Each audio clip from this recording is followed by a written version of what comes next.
Hi, hello everyone. Let's look at the proposition annoy at and annoy with. So మనకి annoy పక్కనే at వస్తుందా with వస్తుందా. So అసలు actual annoy meaning ఏమవుతుంది అంటే ఇరిటేట్ చేయడం,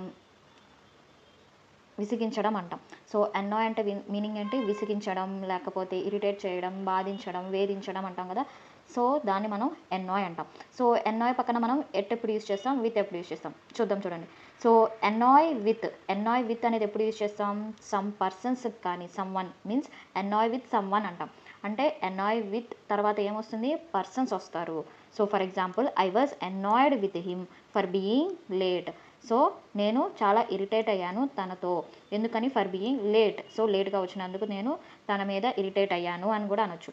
సో ఇక్కడ విత్ పక్కన ఏమొచ్చింది, హిమ్ అంటే ఏంటి, పర్సన్, లేదా her, with him, with her, with my self. So ఇట్లా అనమాట.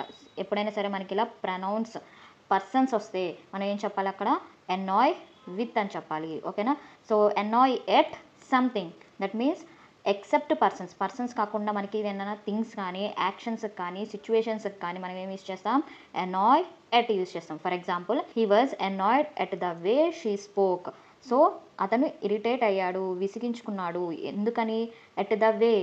So at the way she spokes, తను మాట్లాడినందుకు, ఏ వేలో అయితే మాట్లాడిందో దానివల్ల తను ఇరిటేట్ అయ్యాడు, విసిగించుకున్నాడు అని. సో ఇక్కడ ఏమొచ్చింది, the way she spoke. So ఇక్కడ పర్సన్ కాదు, ఆమె ఏదైతే మాట్లాడిందో ఆ మాట్లాడిన దానివల్ల తను ఇరిటేట్ అయ్యాడు అని చెప్తున్నాడు. సో ఇక్కడ ఏంటి, ఇక్కడ సిచ్యువేషన్. సో కాబట్టి ఏమొస్తుంది మనకి, annoyed at. So annoy with someone, annoyed at something. ఓకేనా. ఇక్కడ చూడండి, I am annoyed with the noise. సో ఇక్కడ ఏముంది, నాయిస్ అనేది పర్సనా కాదు. సో కాబట్టి ఏమొస్తుంది ఇక్కడ, ఎట్ వస్తుంది, విత్ కాదు. So I am annoyed at the noise. So కాబట్టి annoyed at the noise అనేది ఏంటి, ఒక థింగ్. సో ఆ నాయిస్ వల్ల నేను ఇరిటేట్ అయ్యాను అని చెప్పడం. సో కాబట్టి ఏమొస్తుంది, annoyed at వస్తుంది. నెక్స్ట్ వన్, ఇక్కడ చూడండి, ఎర్రర్ ఫైండ్ అవుట్ చేయాలి. She looked annoyed with his refusal. So ఇక్కడ చూడండి, annoyed with his refusal. ఇక్కడ విత్ హిజ్ వరకు అయితే మనకు ఓకే, కానీ ఇక్కడ ఏమంటున్నారు, హీజ్ రెఫ్యూజల్, అతని యొక్క రెఫ్యూజల్కి ఆమె చూస్తుంటే ఇరిటేట్ అయినట్టుంది అని చెప్పాలి. సో కాబట్టి ఏమవుతుంది ఇక్కడ హిజ్ రెఫ్యూజల్ అంటే ఇది ఒక యాక్షన్ అనమాట. సో సిచ్యువేషన్, తన యొక్క రిఫ్యూజల్కి ఆమె ఇరిటేట్ అయ్యిందని చెప్పాలి. సో ఇక్కడ పర్సన్ కాదు, పర్సన్ యొక్క రిఫ్యూజల్. సో కాబట్టి ఏమొస్తుంది, ఎట్ వస్తుంది. ఓకేనా.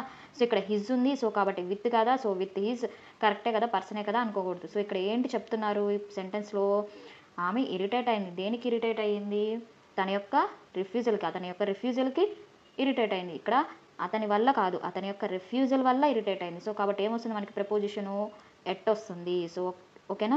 She looked annoyed at his refusal. So ఎక్కడ ఎర్రర్, మనకి ఈ పార్ట్లో ఎర్రర్ ఉంది. సో నెక్స్ట్ క్వశ్చన్ చూడండి, ఇక్కడ ఏమి ఇచ్చారు, సెంటెన్స్ రీఅరేంజ్మెంట్ అనమాట. చూద్దాం.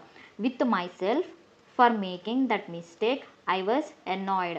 సో ఇక్కడ మీరు annoyed చూసారు. annoyed పక్కన ఏమొస్తుంది, ప్రపోజిషను annoyed ఎట్ కానీ annoyed విత్ కానీ.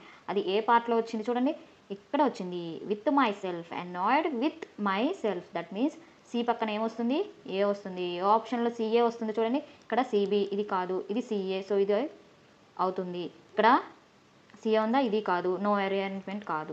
సో కాబట్టి ఏంటి మనకి ఆప్షన్ సిఏబి. సో ఓన్లీ మనకి ప్రపోజిషన్ తెలియడం వల్ల మనకు ఆన్సర్ వచ్చేసింది. చూసారా, I was annoyed with myself. ఇక్కడ I was annoyed with myself. ఇక్కడ ఏమొచ్చింది, myself, herself, yourself, that means ఏంటి, తనకు తాను అని కదా. సో అంటే ఏంటి, ఇక్కడ పర్సన్ అనేగా మీనింగ్. సో కాబట్టి విత్ వచ్చింది. సో కాబట్టి I was annoyed with myself for making that mistakes. నేను నా గురించి బాధపడ్డాను, ఎందుకు, ఆ మిస్టేక్ చేసినందుకు. ఫర్ మేకింగ్ దట్ మిస్టేక్స్, నేను ఆ మిస్టేక్ చేసినందుకు నాకు నేను ఇరిటేట్ అయ్యాను, విసిగించుకున్నాను, బాధించుకున్నాను అని. ఓకేనా. సో కాబట్టి I was annoyed with my self. So కాబట్టి ఏమవుతుంది, ఆప్షన్ సిఏబి.